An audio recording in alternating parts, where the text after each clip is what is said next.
Hello good morning Odisha मु शिवा आज गुरुत्वपूर्ण खबर गुड़िक आपण मानक जनइबी न्यूज गुड़िक भल लगे निश्चित भाव में गोटे लाइक करी चैनल को सब्सक्राइब करनेबी। तो चलतु आज गुरुत्वपूर्ण खबर पर नजर पकईवा। नंबर 1 राज्यर 20टी नुआ स्थान को मिला पर्यटनस्थली मान्यता। ओडिशार संभाव्य पर्यटनस्थली गुड़िक चिन्हट करने सह बहुमात्रा पर्यटकों को आकृष्ट करने राज्य सरकार स्थायी पर्यटन विकास तथा ओडिशार समृद्ध सांस्कृतिक एवं प्राकृतिक ऐतिह्यर प्रभावशाली प्रचार प्रसार पर एक गुरुत्वपूर्ण पदक्षेप नेबा सहित राज्य विभिन्न जिल्लारू 20टी नूतन पर्यटनस्थली मान्यता देइछन्ति। नंबर 2 झील जन्म हेले 50,000 सरकार बड़ घोषणा। झील भविष्य अनेक योजना कार्यकारी होउछि। एभली एक योजना राज्य सरकार झील को पूरा 50,000 टंका देउछन्ति। एभली एक योजना अछि जेउथिरे सामिल झील अभिभावक सीधा सलक 50,000 टंका जोगाई दियाउछि। ए योजना झीलटीर जन्म हेबा क्षणी अभिभावक अकाउंट को 50,000 टंका जमा कराजिबो। ଏହି ଯୋଜନାରେ ଝିଅଟିର ଜନ୍ମ ହେବା କ୍ଷଣି ଅଭିଭାବକଙ୍କ ଆକାଉଣ୍ଟରେ 50,000 ଟଙ୍କା ଜମା କରାଯିବ। ଏଥିସହ ଦ୍ୱିତୀୟ ସନ୍ତାନ ଜନ୍ମ ହେଲେ ଏହାପରେ ଅଭିଭାବକ ପରିବାର ନିୟୋଜନ ପାଇଁ ଅସ୍ତ୍ରୋପଚାର କରାଇବେ। ଏଥିପାଇଁ ପ୍ରତ୍ୟେକ ଝିଅଙ୍କୁ 25,000 ଟଙ୍କା ଲେଖାଏଁ ଯୋଗାଇ ଦେବେ ସରକାର। ଏହି ଯୋଜନାରେ ସାମିଲ ହେବାକୁ କେତେକ ନିର୍ଦ୍ଦିଷ୍ଟ ମାନଦଣ୍ଡ ରହିଛି। ଝିଅଙ୍କ ଶିକ୍ଷାର ବିକାଶକୁ ଦୃଷ୍ଟିରେ ରଖି ଏହି ଯୋଜନା କାର୍ଯ୍ୟକାରୀ କରାଯାଇଛି। ନମ୍ବର 3 ପ୍ରଭାତୀ ପରିଡ଼ାଙ୍କ ବଡ଼ ସୂଚନା। କେହି ପଡ଼ିବେନି ବାଦ୍, ଏମାନେ ହେବେ ସୁଭଦ୍ରା ଭାଗ୍ୟବତୀ। ଫେବୃଆରୀ 8 ତାରିଖରେ ମୁଖ୍ୟମନ୍ତ୍ରୀ ମୋହନ ଚରଣ ମାଝୀ ସୁଭଦ୍ରା ଯୋଜନାର ଚତୁର୍ଥ କିସ୍ତି ଟଙ୍କା ହିତାଧିକାରୀଙ୍କ ଆକାଉଣ୍ଟକୁ ପଠାଇଛନ୍ତି। ହେଲେ ଏବେ ସୁଦ୍ଧା ଏମିତି ଅନେକ ଲୋକ ଅଛନ୍ତି ଯେଉଁମାନେ ସୁଭଦ୍ରା ଯୋଜନାର ଲାଭ ପାଇନାହାନ୍ତି। ଏହି ସମୟରେ ଉପମୁଖ୍ୟମନ୍ତ୍ରୀ ପ୍ରଭାତୀ ପରିଡ଼ା ବଡ଼ ବୟାନ ଦେଇ କହିଛନ୍ତି, ଜଣେ ବି ଯୋଗ୍ୟ ହିତାଧିକାରୀ ବାଦ୍ ପଡ଼ିବେ ନାହିଁ। ଶେଷ ହିତାଧିକାରୀଙ୍କୁ ଲିଷ୍ଟରେ ସାମିଲ କରାଯିବ। ଖୁବ୍ ଶୀଘ୍ର ସେମାନଙ୍କୁ ବି ସୁଭଦ୍ରା ଟଙ୍କା ପ୍ରଦାନ କରାଯିବ। ଏଥିପାଇଁ ଆଉ ଭାଗ୍ୟବାନ 2 ଲକ୍ଷ ମହିଳା ହେବେ ସୁଭଦ୍ରାର ପ୍ରଥମ କିସ୍ତିର ଶେଷ ହିତାଧିକାରୀ। ନମ୍ବର 4 2 ଦିବସୀୟ ଗସ୍ତରେ ଆମେରିକାରେ ପହଞ୍ଚିଲେ ମୋଦି। ବୁଧବାର ଫେବୃଆରୀ 12 ଫ୍ରାନ୍ସ ଗସ୍ତ ଶେଷ କରିବା ପରେ ଭାରତୀୟ ପ୍ରଧାନମନ୍ତ୍ରୀ ନରେନ୍ଦ୍ର ମୋଦି ଆମେରିକାରେ ପହଞ୍ଚିଛନ୍ତି। ଡୋନାଲ୍ଡ ଟ୍ରମ୍ପ ଆମେରିକାର ରାଷ୍ଟ୍ରପତି ନିର୍ବାଚିତ ହେବା ପରେ ମୋଦି ପ୍ରଥମ ଥର ପାଇଁ ତାଙ୍କୁ ଭେଟିବାକୁ ଯାଉଛନ୍ତି। ୱାଶିଂଟନରେ ପହଞ୍ଚିବା ପରେ ପିଏମ୍ ମୋଦି ଟ୍ୱିଟରରେ ଟ୍ୱିଟ୍ କରି କହିଛନ୍ତି ଯେ ସେ କିଛି ସମୟ ପୂର୍ବରୁ ୱାଶିଂଟନ ଡିସିରେ ପହଞ୍ଚିଛନ୍ତି। ଏହି ସମୟରେ ମୁଁ ଆମେରିକାର ରାଷ୍ଟ୍ରପତି ଡୋନାଲ୍ଡ ଟ୍ରମ୍ପଙ୍କୁ ଭେଟିବି। ମୁଁ ଭାରତ ଆମେରିକାର ବ୍ୟାପକ ବିଶ୍ୱସ୍ତରୀୟ ରଣନୀତିକ ଭାଗିଦାରୀକୁ ଆଗକୁ ନେବା ପାଇଁ କାର୍ଯ୍ୟ କରିବି। ନମ୍ବର 5 ସଚିନଙ୍କ ମହାରେକର୍ଡ ଭାଙ୍ଗିଲେ ବିରାଟ କୋହଲି। ଦୀର୍ଘ 451 ଦିନ ନୀରବ ରହିବା ପରେ ଶେଷରେ ଗର୍ଜିଛି ତାରକା ବ୍ୟାଟ୍ସମ୍ୟାନ୍ ବିରାଟ କୋହଲିଙ୍କ ବ୍ୟାଟ୍। ଅହମ୍ମଦାବାଦରେ ଇଂଲଣ୍ଡ ବିପକ୍ଷ ସିରିଜର ତୃତୀୟ ତଥା ଶେଷ ଏକଦିବସୀୟ ମ୍ୟାଚରେ ବିରାଟ କୋହଲି ଏକ ଚମତ୍କାର ଅର୍ଦ୍ଧଶତକ ହାସଲ କରିଥିଲେ। ଏହି ଇନିଂସ ଯୋଗୁଁ କୋହଲି ତାଙ୍କ ନାମରେ 2ଟି ବଡ଼ ରେକର୍ଡ କରିଛନ୍ତି। ସେ ଏସିଆର ସବୁଠାରୁ ବଡ଼ କମ୍ ଇନିଂସରେ 16,000 କିମ୍ବା ତାଠାରୁ ଅଧିକ ରନ୍ କରିଥିବା ଖେଳାଳି ପାଲଟିଛନ୍ତି। ସେ ଇଂଲଣ୍ଡ ବିପକ୍ଷରେ 4,000 ରନ୍ ସ୍କୋର କରିବାରେ ପ୍ରଥମ ଭାରତୀୟ କ୍ରିକେଟର ମଧ୍ୟ ହୋଇଛନ୍ତି। ନମ୍ବର 6 ଫେବୃଆରୀ 23ରେ ବାଗେଶ୍ୱର ଧାମ ଯିବେ ପ୍ରଧାନମନ୍ତ୍ରୀ ମୋଦି। କ୍ୟାନ୍ସର ହସ୍ପିଟାଲ ପାଇଁ କରିବେ ଭୂମି ପୂଜନ। ମଧ୍ୟପ୍ରଦେଶ ପ୍ରସିଦ୍ଧ ବାଗେଶ୍ୱର ଧାମ ସହିତ ଜଡ଼ିତ ଏକ ବଡ଼ ଖବର ଏବେ ସାମ୍ନାକୁ ଆସିଛି। ପ୍ରଧାନମନ୍ତ୍ରୀ ମୋଦି 23 ଫେବୃଆରୀରେ ବାଗେଶ୍ୱର ଧାମ ଗସ୍ତ କରିବେ। ବିଜେପି ରାଜ୍ୟ ସଭାପତି ଏବଂ ସାଂସଦ ଭିଡି ଶର୍ମା ବାଗେଶ୍ୱର ଧାମରେ ପହଞ୍ଚି ପ୍ରଧାନମନ୍ତ୍ରୀ ମୋଦିଙ୍କ କାର୍ଯ୍ୟକ୍ରମ ସ୍ଥାନ ଯାଞ୍ଚ କରିଛନ୍ତି ଏବଂ ବାଗେଶ୍ୱର ଧାମର ପୀଠଧୀଶ୍ୱର ଧୀରେନ୍ଦ୍ର କୃଷ୍ଣ ଶାସ୍ତ୍ରୀଙ୍କୁ ଭେଟିଛନ୍ତି। ନମ୍ବର 7 ବାରବାଟୀ ଷ୍ଟାଡିୟମରେ ଖେଳାଯିବ ସେଲିବ୍ରିଟି କ୍ରିକେଟ ଲିଗ୍ 2025 11 ତାରିଖରୁ ଉପଲବ୍ଧ ହେବ ଟିକେଟ୍। ବହୁ ପ୍ରତୀକ୍ଷିତ ସେଲିବ୍ରିଟି କ୍ରିକେଟ ଲିଗ୍ CCL 2025 ଓଡ଼ିଶାର ମାଟିକୁ ଆସିଛି। ଏହି କାର୍ଯ୍ୟକ୍ରମଟି 2025 ଫେବୃଆରୀ 16ରେ କଟକର ବାରବାଟୀ ଷ୍ଟାଡିୟମରେ ଅନୁଷ୍ଠିତ ହେବ। ଚଳିତ 2025 ସିଜନ ପାଇଁ ବେଙ୍ଗଲ ଟାଇଗର୍ସ ଦଳ ବାରବାଟୀ ଷ୍ଟାଡିୟମକୁ ନିଜ ଘରୋଇ ପଡ଼ିଆ ଭାବେ ଚୟନ କରିଛି। ନମ୍ବର 8 ମୁଖ୍ୟମନ୍ତ୍ରୀଙ୍କୁ ଭେଟିଲେ ବୋନି କପୁର। ଅର୍ଜୁନ କପୁର ସେଲିବ୍ରିଟି କ୍ରିକେଟ ଲିଗ୍ରେ ଯୋଗ ଦେବାକୁ କଲେ ନିମନ୍ତ୍ରଣ। ମୁଖ୍ୟମନ୍ତ୍ରୀ ମୋହନ ଚରଣ ମାଝୀଙ୍କୁ ପ୍ରସିଦ୍ଧ ବଲିଉଡ୍ ଫିଲ୍ମ ନିର୍ମାତା ବୋନି କପୁର ଏବଂ ଅଭିନେତା ଅର୍ଜୁନ କପୁର ବିଧାନସଭା ପ୍ରକୋଷ୍ଠରେ ସାକ୍ଷାତ କରିଛନ୍ତି। ଓଡ଼ିଶାରେ ଆୟୋଜିତ ହେବାକୁ ଥିବା ସେଲିବ୍ରିଟି କ୍ରିକେଟ ଲିଗ୍ରେ ମୁଖ୍ୟ ଅତିଥି ଭାବେ ଯୋଗ ଦେବା ପାଇଁ ଶ୍ରୀ କପୁର ମୁଖ୍ୟମନ୍ତ୍ରୀଙ୍କୁ ନିମନ୍ତ୍ରଣ କରିଥିଲେ। ନମ୍ବର 9 ବଢ଼ିଲା କନିଷ୍ଠ ଶିକ୍ଷକଙ୍କ ଦରମା, ଏବେ ପାଇବେ 16,000। ରାଜ୍ୟ ସରକାରଙ୍କ ବଡ଼ ଘୋଷଣା। ବଢ଼ିଲା କନିଷ୍ଠ ଶିକ୍ଷକଙ୍କ ଦରମା। ମାସିକ 16,000 ଟଙ୍କାକୁ ପାରିଶ୍ରମିକ ବୃଦ୍ଧି କଲେ ସରକାର। ପୂର୍ବରୁ ପାଉଥିଲେ 11,000। ସମଗ୍ର ଶିକ୍ଷା ଯୋଜନାରେ ବଢ଼ିଲା କନିଷ୍ଠ ଶିକ୍ଷକଙ୍କ ଦରମା। ଗଣଶିକ୍ଷା ବିଭାଗ ପକ୍ଷରୁ ପ୍ରକାଶ ପାଇଲା ବିଜ୍ଞପ୍ତି। ସେମାନଙ୍କୁ ମାସିକ 11,100 ଟଙ୍କା ପାରିଶ୍ରମିକ ଦିଆଯାଉଥିଲା। ଦରମା ବୃଦ୍ଧି ପାଇଁ ସେମାନେ ବିଭିନ୍ନ ସମୟରେ ଦାବି କରି ଆସୁଥିଲେ। ଶେଷରେ ରାଜ୍ୟ ସରକାର ସେମାନଙ୍କୁ ଦାବି ଶୁଣିଛନ୍ତି। ରାଜ୍ୟରେ ଥିବା 5,000 କନିଷ୍ଠ ଶିକ୍ଷକଙ୍କ ଦରମା ବୃଦ୍ଧି ପାଇଁ ଘୋଷଣା କରାଯାଇଛି। ନମ୍ବର 10 ଭୁବନେଶ୍ୱର ସୋନପୁର ଇଣ୍ଟରସିଟି ଏକ୍ସପ୍ରେସରେ ଅଘଟଣ। ଭୁବନେଶ୍ୱର ସୋନପୁର ଇଣ୍ଟରସିଟି ଏକ୍ସପ୍ରେସରେ ଅଘଟଣ।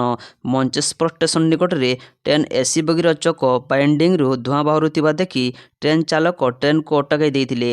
ନିଆଁ ଲାଗିଥିବା ଖବର ପ୍ରସାରିତ ହେବା ପରେ ଲୋକଙ୍କ ମଧ୍ୟରେ ଉଭୟ ବାତାବରଣ ସୃଷ୍ଟି ହୋଇଥିଲା। ସମସ୍ତେ ଟ୍ରେନ୍ରୁ ବାହାରି ଆସିଥିଲେ। ପ୍ରାୟ ଅଧଘଣ୍ଟା ଧରି ମଞ୍ଚେଶ୍ୱର ଷ୍ଟେସନ ନିକଟରେ ଟ୍ରେନ୍ଟି ଅଟକି ରହିଥିଲା। ରେଲୱେ ଟ୍ରେନ୍ରେ ଥିବା ତ୍ରୁଟି ସୁଧାରିବା ପରେ ସ୍ୱାଭାବିକ ଭାବେ ଟ୍ରେନ୍ ଯାତ୍ରା ଆରମ୍ଭ କରିଥିଲେ। ନମ୍ବର 11 ରାତ୍ରି 10ଟାରେ ଉଠିବ ମହାଦୀପ।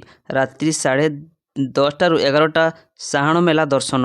ରାତ୍ରି 10ଟାରେ ଉଠିବ ଶ୍ରୀଲିଙ୍ଗରାଜଙ୍କ ଜାଗର ମହାଦୀପ। ଏନେଇ ପ୍ରଶାସନ ପକ୍ଷରୁ ନୀତି ନିଘଣ୍ଟ ହୋଇଛି।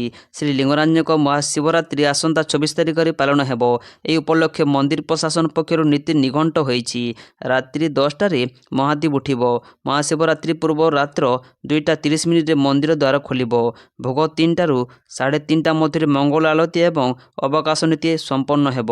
ଏହାପରେ ଭୋଗ 3:30ରୁ ଦିନ 11ଟା ପର୍ଯ୍ୟନ୍ତ ସାହାଣ ମେଲା ରହିବ।